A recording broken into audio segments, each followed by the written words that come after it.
aufgenommen. Sie wurden noch nie öffentlich vorgeführt. Thema des Gesprächs war Ruhm und Berühmtheit.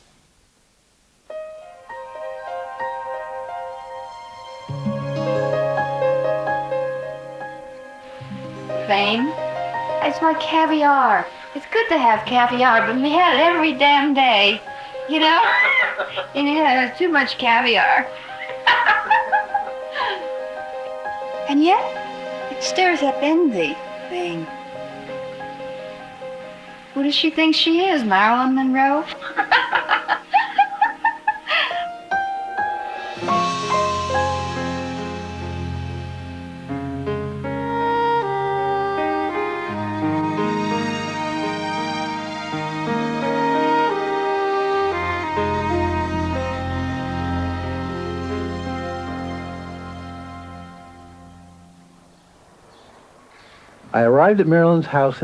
Marilyns Haus in Brentwood am Stadtrand von L.A. Mein Herz klopfte. Als ihre Haushälterin die Tür öffnete, war ich perplex. Vor mir sah ich ein Wohnzimmer, das praktisch völlig leer war. Nur 2 Stühle standen darin. Ich legte das Tonbandgerät auf den Boden und kniete mich hin, um es zu starten.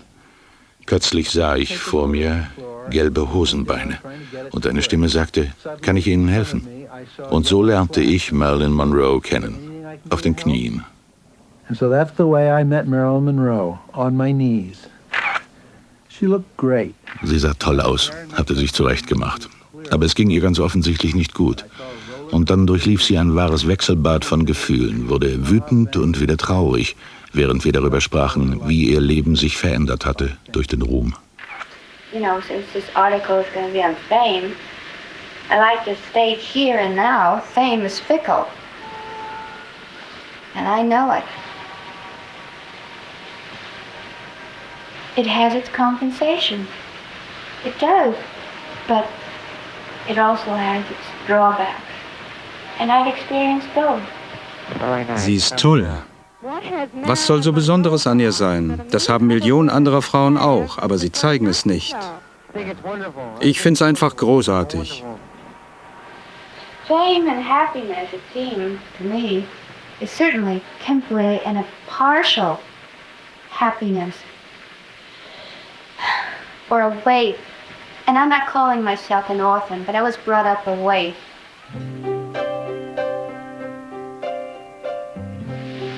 You see, I was brought up, I think, differently than the average American child.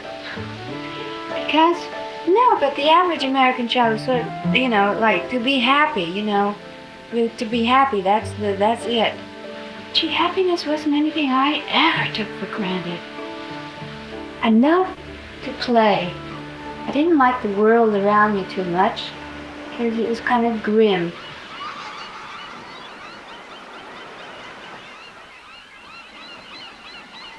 I just felt like I was on the outside of the world, and suddenly everything opened up. I thought, gee, what happened? You know, if the world became friendly, it opened up to me. I didn't realize the value of a sweatshirt, I would say.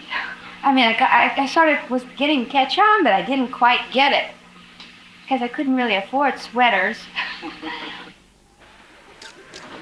We are all born sexual creatures, thank God. It's a pity so many people despise and crush this natural gift.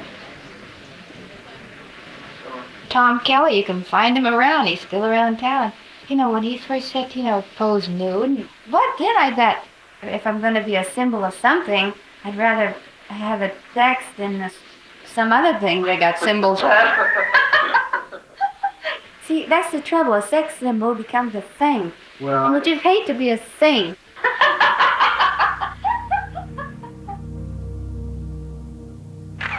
she had that wild laugh. Sie hatte dieses wilde Lachen, aber während des Interviews wirkte es oft seltsam deplatziert, unpassend. Marilyn war der Ansicht, dass sie von den Hollywood-Studios nie wirklich respektiert worden sei. Erst ihre Fans hätten sie zum Star gemacht. Und nur die würden sie auch verstehen.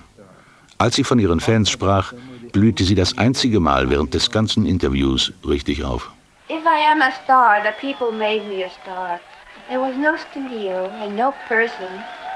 But the people did. There was a reaction that came in to the studio. I mean, sang there, you can't imagine. And they'd say, you know, you're the only star. And I think, God, are you the I said, star? You know, and they look at me as if I was nuts. Marilyn, on behalf of Look magazine, I'd like to present to you the Look Achievement Award as the most outstanding feminine newcomer of 1952. Congratulations. Thank you, Lauren. And my thanks to Look magazine.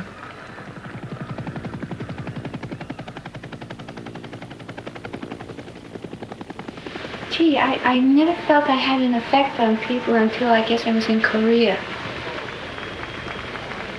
I don't think until then, really, because studios that I worked with always said, remember one thing, you're no star. Sometimes people want to see if you're real. They kind of look to you, towards you for some kind of something that's, I guess, away from their everyday life. I guess you call that entertainment, huh? And we all lose our charms in the end. We're cut or pear-shaped, these rocks don't lose their shape. Diamonds are a girl's best friend.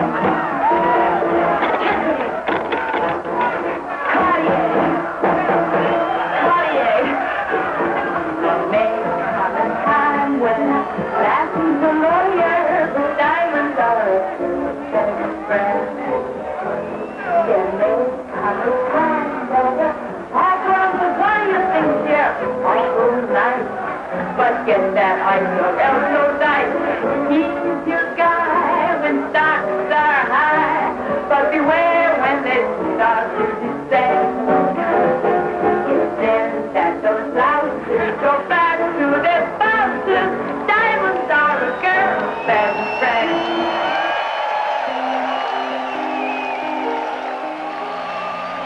People are like, nothing scares me, like mobs scare me. But people, that's something you can trust. Coming out of my apartment in New York, 57th Street, when I come out of the door, they say, Marilyn, hi, how do you feel this morning? To me, it's an honor. At first they wiggle because, they owe it to girl, she's got blonde hair, she's not out of shape. And then they do, my God, it's Marilyn Monroe.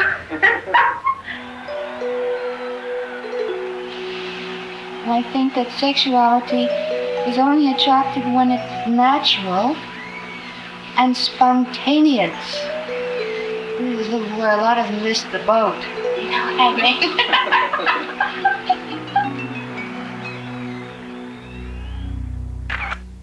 Marilyn was ambivalent about being a sex symbol. Marilyn hatte eine ambivalente Haltung gegenüber ihrem Status als Sexsymbol und auch gegenüber der Presse, die dieses Image verstärkt hatte. Deshalb wollte sie meine Fragen im Voraus haben. Natürlich liebte sie die Aufmerksamkeit der Presse, aber sie hasste es, von Reportern und Fotografen belagert zu werden, sobald sie sich in der Öffentlichkeit zeigte. Just tugging on you all the time. Oh, I still pulling. They are, and I don't want to sound paranoid, but they are. They don't like sort of a chunk. Somehow. I mean, they kind of take like pieces out of you, and I don't think that they realize it. Where are you going from here? We got a car on. Miss Monroe, I got a Renault car. Apparently nobody has been seriously hurt or maimed. Raise it upstairs. Or is really wonderful suffering as a result of this Bailey. You're kind of grabbing pieces out of you, and gee, you do want to stay intact. Intact, our 2 feet. They want to know, like, well, what is it like? Sometimes that's nearly impossible. And there is a need for aloneness, which I don't think that most people realize for a creative person or an actress. It's almost having certain kind of secrets for yourself that you'll let the whole world in on. But you know, there has to be those moments of privacy.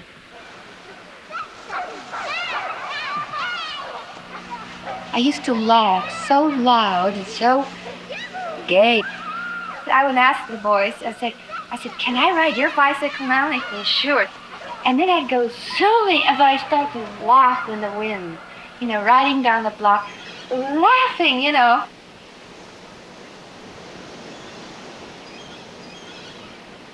But I loved the wind because it felt like it caressed me.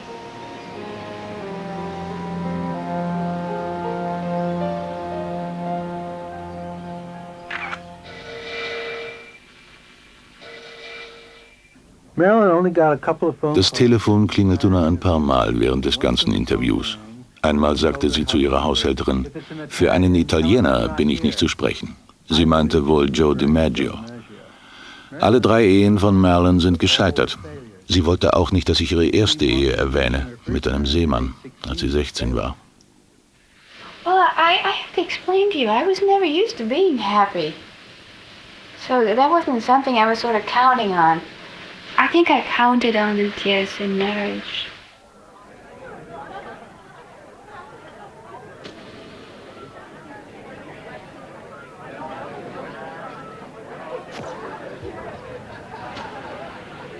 I was very young, and I used to love to play house. And you could pretend, you could say, hey, what about if you were such and such, and if I were such and such, and they'd say, oh yeah. And it was like, you could make your own boundaries. Joe didn't come along with you, huh? No. Did he see you off in Hollywood last night? Oh, yeah. Do you expect to return with him to the World Series? I wish I could, but I'll be finishing this picture when the World Series... yeah. I've never seen the World Series, and I would love to, but we just can't seem to fit the schedule together. Miss Marilyn Monroe and Joe DiMaggio are presently having domestic difficulties. All I can say as her attorney is that this is what we would say with a conflict of careers. And I used to get the feeling, and sometimes I still get it. I think, gee, sometimes I think I'm fooling somebody, I don't know who. Maybe myself, maybe others.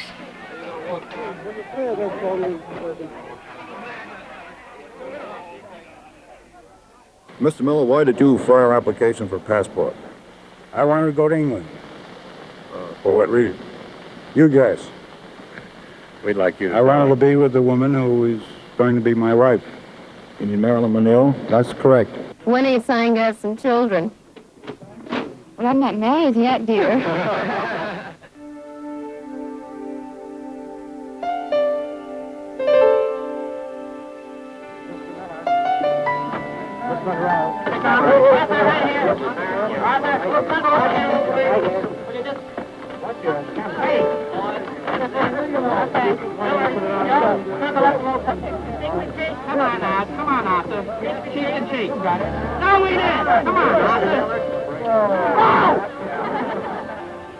Anyway, you see why I couldn't have just been a housewife.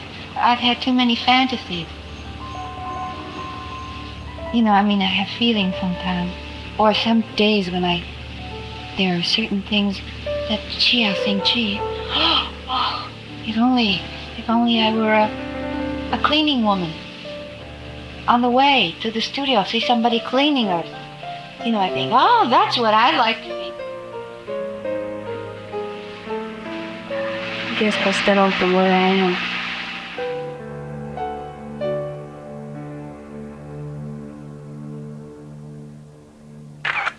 Say, would you like a drink? Oh, come on, have a little. Late in the interview, Marilyn began... Später begann Marilyn dann, Champagner zu trinken. Je mehr sie trank, desto wütender wurde sie. Sie sprach von dem tiefen Schmerz und der Kränkung, dass Hollywood sie während ihrer ganzen 15-jährigen Filmkarriere nie als Star behandelt hatte. Als ich sie dann völlig arglos fragte, wie sie sich auf Touren bringen würde, um ihre Rollen zu spielen, machte sie das erst richtig wütend. The business of you cranking yourself up to appear before the camera is part of what you're doing. I don't crank anything. You know, I'm not a Model T. Yeah, I don't crank. I don't know, but I think that's kind of disrespectful to kind of refer to it that way. We are not machines, no matter how much they want to say we are not. I want to be an artist, an actress with integrity. When I'm older, then I'll play other kinds of parts. My teacher, Lee Strasberg, has always said to me, you know, and I said, I don't know what's wrong with you, but I'm a little nervous. He says, when you're not, give up. Because nervousness indicates sensitivity. I guess they think just we're out there, you know, that's all we do. You know, go out there and do it. But it's a real struggle. I mean, I really have to struggle. You've read there was some actor that once said about me that kissing me was like kissing Hitler. Well, I think that's, you know, his problem. And if I really have to do intimate love scenes with an individual who really has these kind of feelings towards me, then my fantasy can come into play. In other words, out with him, in with somebody else. There's somebody else there, not him. He was never there. I think that the public would be quite disillusioned the way the industry treats its stars. I remember when I got the part in Gentlemen Prefer Blondes, Jane Russell, she was the brunette in it and I was the blonde. She got $200,000 for it, and I got my $500 a week, but to me that was considerable. But the only thing was I couldn't get a dressing room. And I said, I really got to this kind of a level. I said, look, after all, I am the blonde, and these gentlemen prefer blondes. Because they always kept saying, remember, you're not a star. I said, well, whatever I am, I'm the blonde. I mean, it got to that. But yeah, I start to sound paranoid or something. And I don't think I am. I think that every weakness is exaggerated. A lot of people have real quirky problems. They wouldn't dare have anyone know. But one of my problems is that I'm late. Well, for instance, I guess they think that why I'm late, I have to do with some kind of arrogance. And I think it's the opposite of arrogance, just as a starter. Let's start with that. It's the opposite. I mean, the things they send out about me, from this corporation over here, we'll leave nameless. Hear that? And I've never lost sight of the fact that I am not at a studio at any time for discipline or to be disciplined. If you have a cold, how dare you have a cold? I mean, the executives can get cold and stay home for, you know, forever and phone it in. But how dare you get a cold? Marilyn wies alle Verantwortung dafür weit von sich, an so vielen Drehtagen bei Fox gefehlt zu haben. Sie behauptete, krank zu sein, aber man glaubte ihr nicht. Zu allem Überfluss flog sie noch für weitere 2 Tage nach New York, um dort für Präsident Kennedy Happy Birthday zu singen. Sie sprach von ihm sehr scheu, wie von einem Fremden. I was honored when they asked me to appear at Madison Square Garden. In the history of show business, there has been no one females who meant so much, who has done more. It was like a hush came over the whole place. Which, you know, I thought, oh my God, you know, if I'd been wearing a slip, I would have thought to be showing or something. The late Marilyn Monroe. There was kind of this hushed quietly, and then, oh my God, what if no sound comes out? And then you think, my God, I'll sing this song if it's the last thing I'll ever do. You know?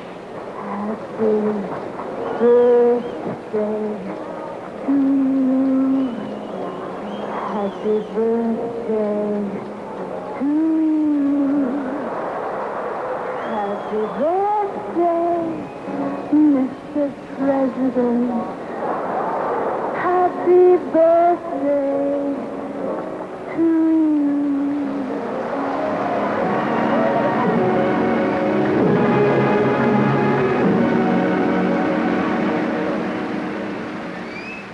I can now retire from politics after having had Happy Birthday sung to me in such a sweet, open way.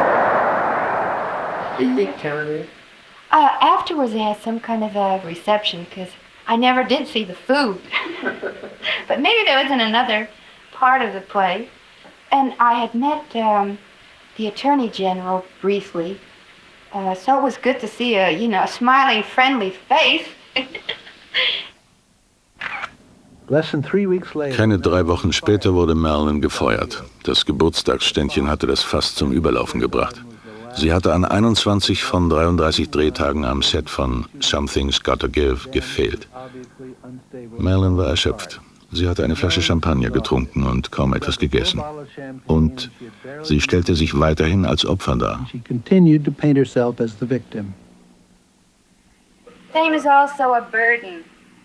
An industry, I don't think, should behave like, let's say, a mother whose child maybe has, let's just say the worst is run out in front of a car. So what do they do to the child?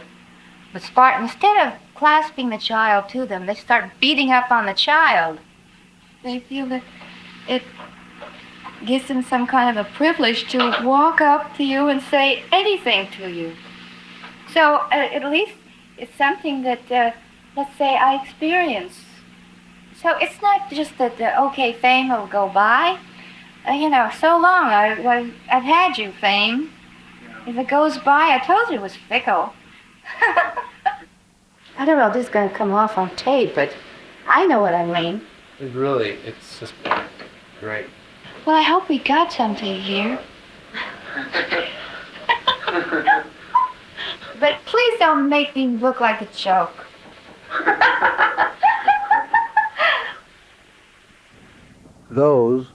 Dies waren die letzten Worte, die sie zu mir sagte. Als ich mich verabschiedet hatte und die Auffahrt runterging, drehte ich mich noch einmal um.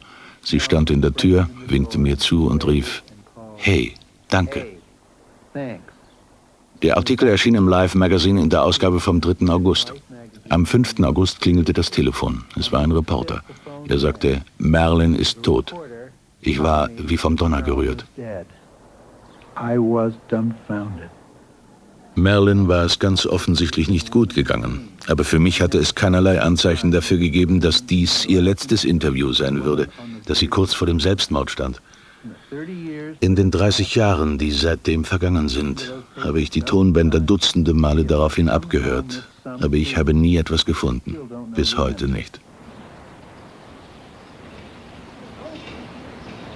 Miss Monroe has suffered from psychiatric disturbance for a long time. Mood changes were abrupt and unpredictable. In our investigation, we have learned that Miss Monroe had often expressed wishes to give up, to withdraw, and even to die. On more than one occasion in the past, when disappointed and depressed, she had made a suicide attempt using sedative drugs. On the basis of all the information obtained, it is our opinion that the case is a probable suicide. Marilyn Monroe, Hollywood's most flamboyant blonde since Jean Harlow, went to her tomb in a plain dress today, following simple funeral services attended by only a handful of friends and relatives. Marilyn's body was dressed in a plain green dress of a light shade, which she obtained in Florence, Italy. She lay in solid bronze casket, lined with champagne-colored velvet.